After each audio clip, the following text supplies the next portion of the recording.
Bonjour, bonsoir et bienvenue sur Tout Oui, le podcast qui vous écoute.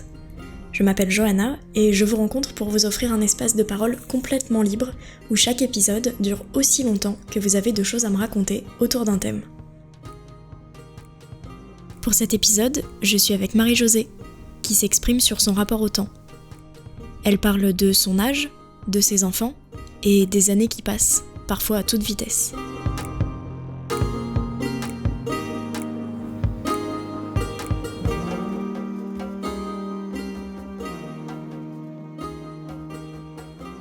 Le temps, c'est vrai que c'est une question qui m'intéresse, parce que le temps, c'est pas simplement linéaire, et puis c'est pas simplement un rapport à l'âge, mais c'est vrai que c'est quelque chose qui a été très fluctuant, j'ai trouvé, pendant toute ma vie, puisque j'arrive à 60 ans, et que 60 ans a été vraiment la date à laquelle je me suis posé des questions. En me disant, j'ai 60 ans, maintenant s'il y avait des choses que j'avais envie de faire avant, et je me disais toujours, j'ai le temps, je les ferai certainement plus tard, mais je me suis dit, à partir de 60 ans, s'il y a des choses que tu as envie de faire, il faudra les faire, parce que là, tu n'en as plus du temps, justement. Donc, en fait, peut-être que ce qui est le plus important, c'est l'âge, même si je ne m'en rends pas compte. J'ai eu l'impression que tous les anniversaires qui ont défilé, même 50, les passages de dizaines et tout ça, ça m'a pas du tout touchée ou embêtée ou quoi que ce soit. Mais c'est vrai que l'âge des 60 ans a été vraiment quelque chose de plus difficile. Où j'ai senti au niveau du corps, j'ai senti au niveau de l'énergie, au niveau aussi de mon travail, j'étais peut-être moins disponible. Donc voilà, c'est certainement pas arrivé comme ça du jour au lendemain, mais pour moi, ça a été un peu le déclic, cet âge-là, bizarre, avec en même temps l'idée qu'il y avait la retraite qui approchait, donc enfin voilà, des passages un petit peu pas compliqués, mais qui peuvent faire poser des questions. Donc en fait, je suis partie sur l'idée du temps, mais c'est vrai que je me rends compte que je parle que de l'âge. C'est vrai en même temps que tout s'est déroulé. Alors c'est vrai que quand il y a les enfants, qu'on est pris dans même pas une routine, parce que c'était pas du tout une routine, mais je veux dire dans un rythme avec des enfants, peut-être que je me posais pas la question à cette époque-là. Et puis peut-être que là, maintenant, j'ai un peu plus de temps pour y penser, pour me poser des questions là-dessus, envisager qu'est-ce que ça va être aussi, le temps qui va me rester là, comment ça va se passer. Le fait aussi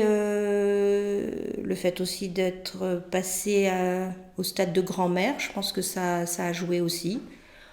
Est-ce avec l'âge ou avec le temps, là aussi, c'est difficile à dire.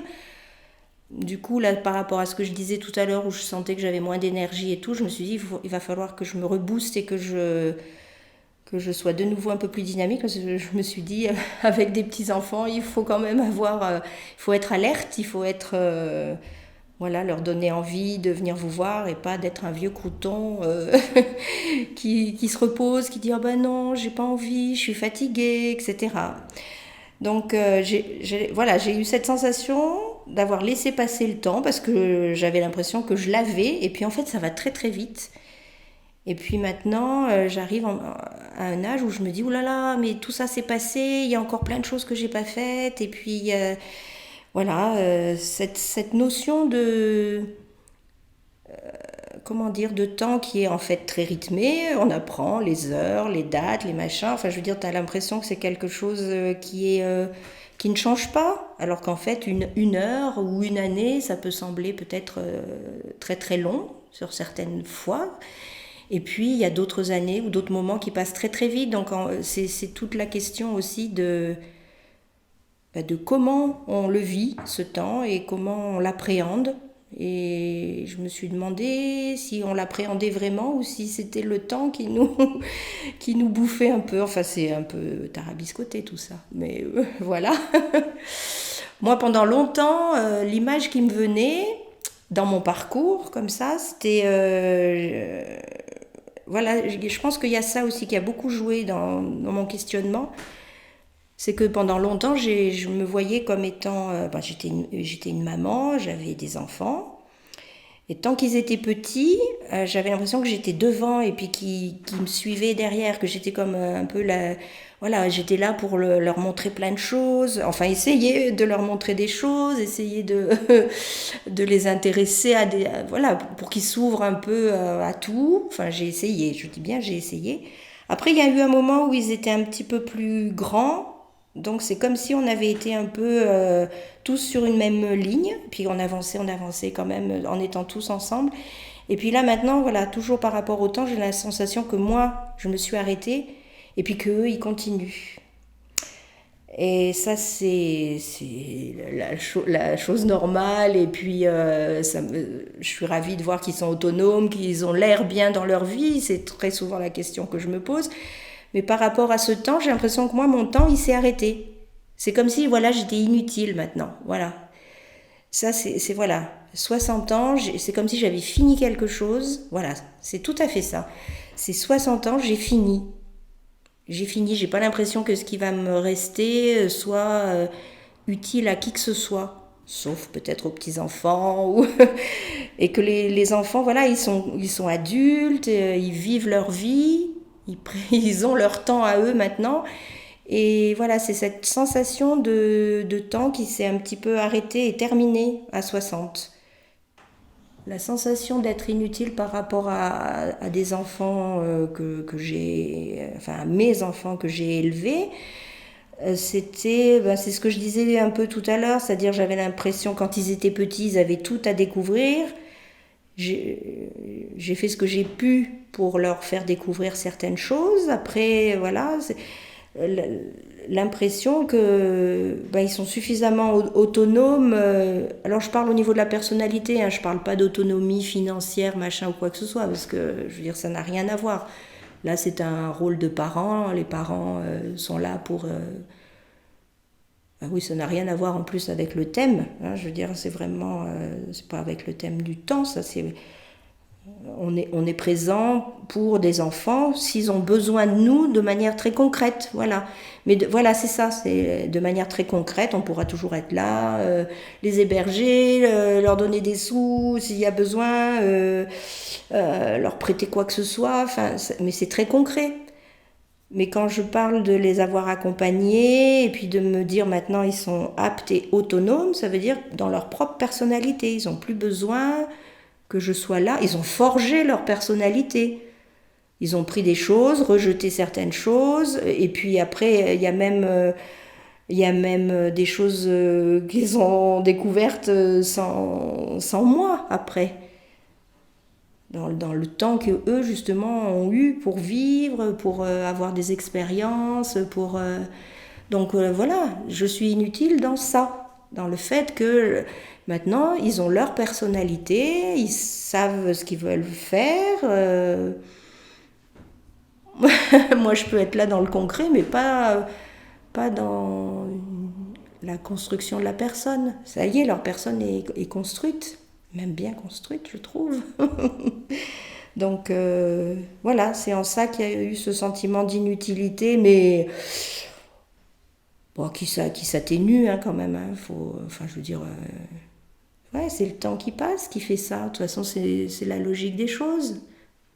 Je veux dire, moi, je vois par rapport à maintenant à mes parents, je sais pas trop s'ils m'ont accompagné, pas accompagné, mais enfin, à partir d'un certain moment, c'était plus pareil. On était des adultes au même plan, dans le même temps.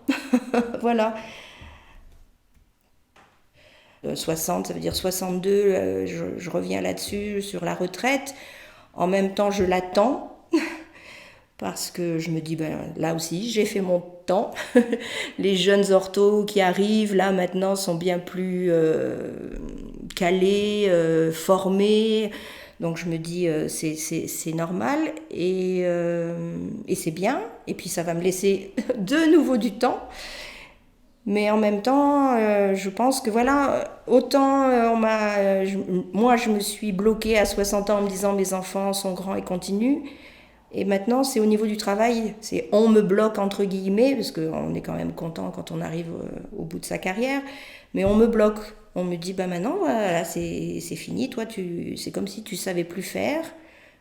Je pense pas que ce soit la vraie raison, mais voilà, le temps, en fait, il est découpé en fonction de plein de choses, en fonction, quand on est jeune, on se dit, oh là là, mais vivement que je grandisse, vivement que je sois loin, enfin pas que je sois loin, ou peut-être que moi je le disais quand j'étais jeune, ne plus avoir l'emprise, entre guillemets, des parents, avoir une espèce de liberté. Donc on avance, on a l'impression que c'est lent, on voudrait que ça aille plus vite. Puis après, il y a toute une période où on ne voit pas passer, on se dit, oh là là, mais ça va trop vite là maintenant, je voudrais, voilà. Je me souviens d'images avec mes enfants, parce que c'est vrai que c'est quand même beaucoup par rapport aux enfants et à la vie familiale. Et je me suis très souvent dit dans des moments un peu précis, où je me suis dit, Jo, garde bien cette image en tête, parce qu'après tu l'auras plus d'un enfant qui rit, ou d'un petit mouvement, des choses toutes bêtes, hein, où je me suis, voilà, comme s'il fallait, paf, que de nouveau le temps s'arrête un petit peu, et pour en profiter un peu plus. Voilà, donc en fait je suis partie sur le temps, mais je pense que c'est l'idée aussi, voilà, beaucoup quand même de l'âge, d'avancer dans l'âge, et voilà, de se poser des questions sur ce qui s'est passé, comment ça s'est passé, trop vite, trop lentement, est-ce que j'ai eu le temps de réfléchir à cette époque-là, est-ce que j'ai tout compris, est-ce que ça c'est pas possible. Il y a une autre chose qui m'intéresse aussi dans ça, c'est moi quand j'étais jeune maman, disons, au niveau du temps, j'avais forcément pas de souvenir de ma propre mère étant à cet âge-là, de jeune maman. Et donc c'était deux univers différents. Et maintenant je trouve que nos univers se croisent un tout petit peu, ou pas se croisent, sont en parallèle, se rapprochent, je sais pas comment dire, parce que maintenant j'arrive à un âge où j'ai des souvenirs de ma mère au même âge, et comment elle pouvait être et ce qu'elle pouvait ressentir. Et je me dis, ah ouais, je comprends mieux certaines choses qu'elle a pu entendre ou mal comprendre, ou je sais pas si c'est très très clair ça comme, comme explication. Mais voilà, je trouve que c'est dommage qu'il y ait toujours en fait ce décalage, et ce sera pour toujours de toute façon, hein, parce que le temps est comme ça, mais de comprendre des choses que ma mère a pu vivre, parce que moi maintenant je les vis. Voilà, par rapport à une relation, à un enfant, ou voilà, je trouve ça dommage qu'on puisse pas comprendre les choses tout de suite, et qu'il faille toujours du temps pour se dire, ah oui, souviens-toi, quand ta mère faisait comme ça, tu réagissais comme ça, et ben toi, tu vois, ça te fait pareil avec tes propres enfants. Donc c'est trop dommage, parce que je trouve que du coup, il y a des choses qui se comprennent pas, alors qu'en fait, ça s'est déjà produit, mais on s'en souvient pas, ou voilà, mais sinon, de manière générale, si je fais un peu le récapitulatif de mon temps, je suis plutôt contente quand même. Je suis plutôt contente. Ouais, avec toujours tellement de questionnements, parce que, oui, il y a toujours beaucoup de questionnements. Est-ce que j'ai bien fait? Est-ce que je vais bien faire? Dans le temps qui reste, dans le temps passé, les actions ou les choses que j'ai pu faire, en me disant, ben voilà, oui, c'est normal, c'est comme ça que je veux réagir.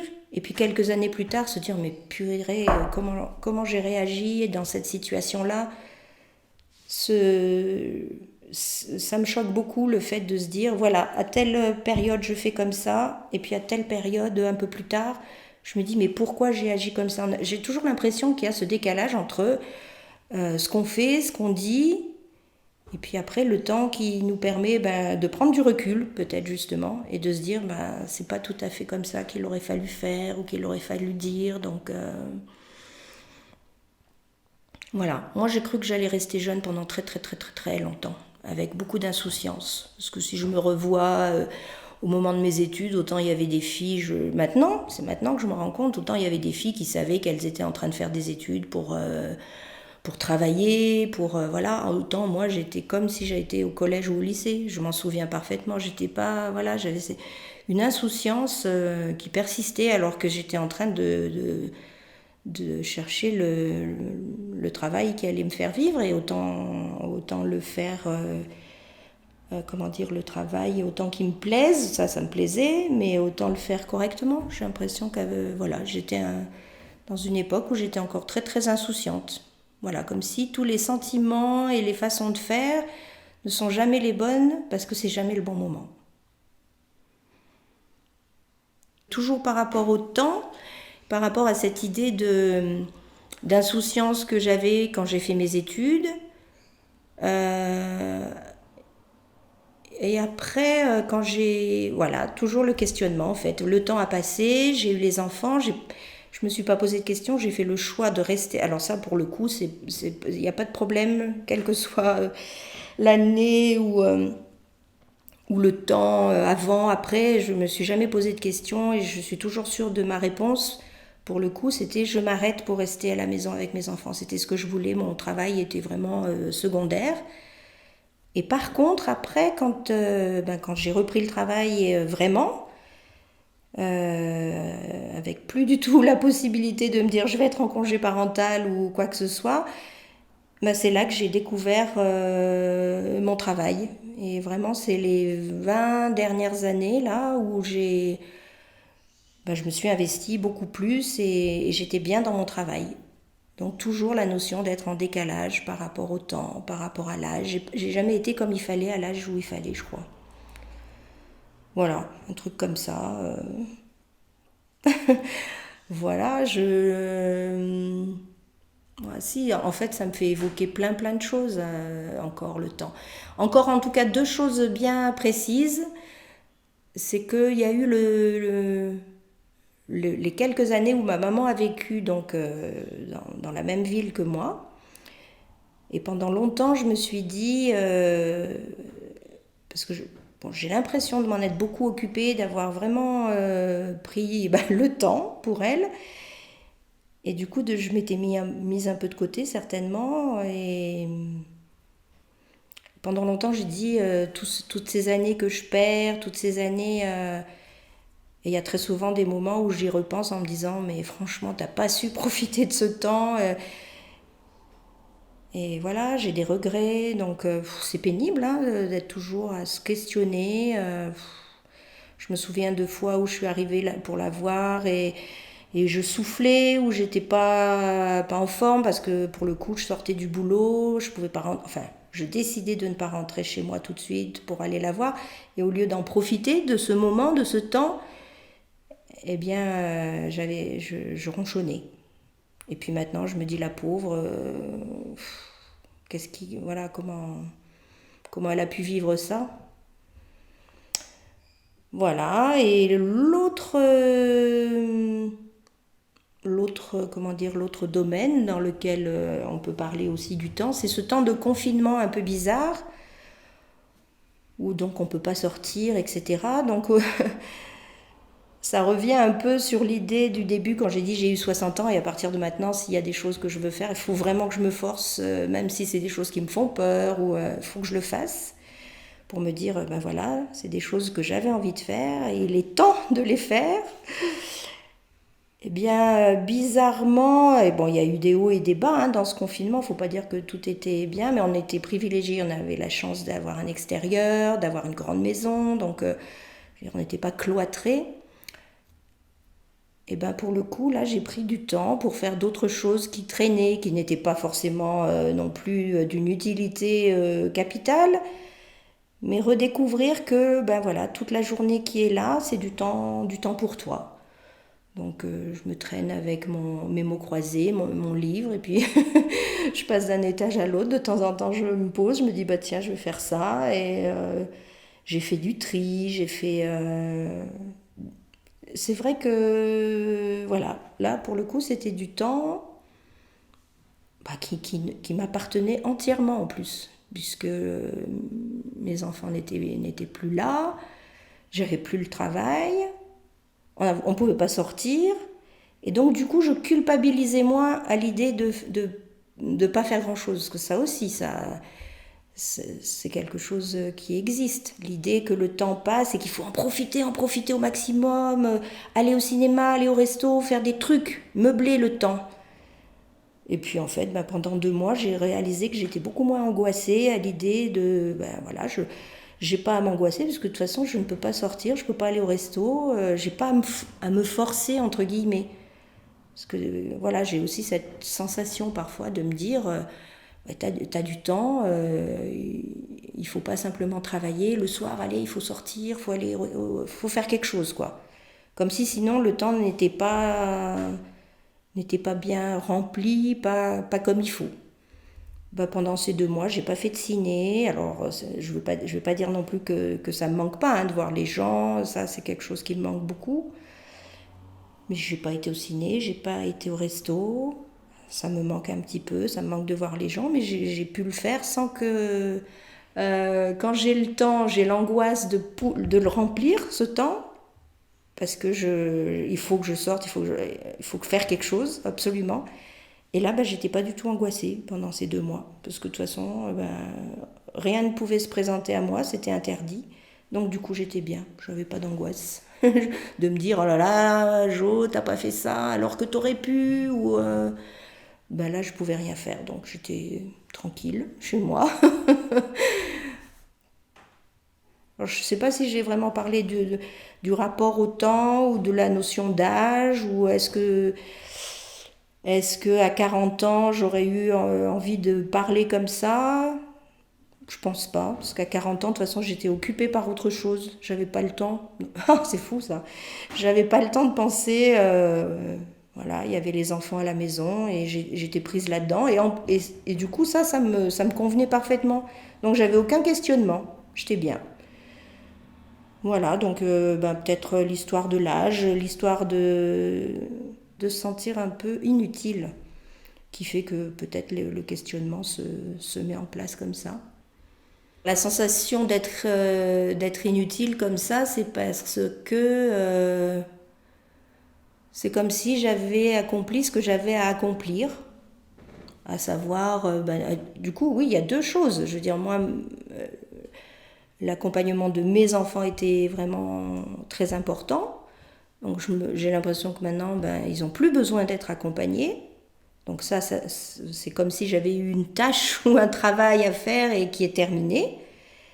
Et puis la deuxième chose, c'est que voilà, au niveau de mon travail aussi, ça va être terminé. Donc au lieu de me dire ouais, ça va être bien, j'ai plus à prendre en charge mes enfants, j'ai plus des horaires de boulot, donc je vais faire ce que je veux. Je n'ai pas encore passé cette étape-là. Après, je suis sûre, j'espère que je saurai justement gérer ce temps qui va me rester sans me dire, voilà, je m'ennuie, je sais, non, voilà. Je pense que cette retraite et ce passage se fera bien. Après, être utile ou pas utile à la société par rapport au boulot, non, je sais qu'il y a certaines familles avec lesquelles j'ai noué des liens qui me semblent importants, mais je sais aussi qu'ils changeront d'orthophoniste et puis que ça se repassera bien et que moi je serai... Mais bon, ça me perturbe moins, beaucoup moins. Mais oui, voilà, j'ai fini. J'ai fini, voilà. C'est comme si j'avais tout fini et que c'est... Ouais, c'est cet âge-là de 60 ans qui m'a fait basculer dans cette réflexion, on va dire. Parce que Bon, maintenant c'est un peu passé parce que j'ai 61 et demi même. Donc j'ai eu le temps de m'habituer. Donc c'est vrai que c'est beaucoup moins fort, mais l'année des 60 ans, et peut-être même avant de passer le cap, c'était... je me disais, oh là là, 60 ans, c'est pas possible, c'est vraiment, vraiment âgé, c'est vraiment la fin de quelque chose, oui, voilà, c'était cette sensation de fin. C'est bête, hein, tout ça quand même, hein, c'est des choses... Ouais, ce temps qu'on peut pas maîtriser, je trouve que c'est des fois un peu compliqué quand même. Mais en même temps, je veux dire, on peut pas faire autrement, donc on vit avec ça. Et enfin, je sais pas qui ressent le passage du temps, comment les gens le ressentent. Moi, voilà, je l'ai ressenti comme ça, avec des choses très rapides, et puis au contraire des choses trop lentes, et puis avec la sensation que les... Alors, il ne faut pas en faire une généralité, mais avec la sensation qu'il y a eu des événements qui se sont passés d'une certaine façon, et avec le recul, ça aurait pu être autrement. Voilà, donc moi, ouais, c'est ça, ce qui me reste comme idée. Parce que 60 ans, c'est long, hein. En fait, c'est fou. Quand j'avais 50 ans, je me disais pas, oh là là, mais 50 ans, c'est long. Je sais pas pourquoi, voilà. Cette notion de temps qui m'apparaît plus longue, bien plus longue à 60, alors que je me posais pas du tout la question à 50, 55. Même la veille d'avoir 60 ans, je me demande si ça me faisait quelque chose, quoi. Mais voilà, ce rapport au temps et à l'âge, et avec tous les questionnements qui peuvent arriver.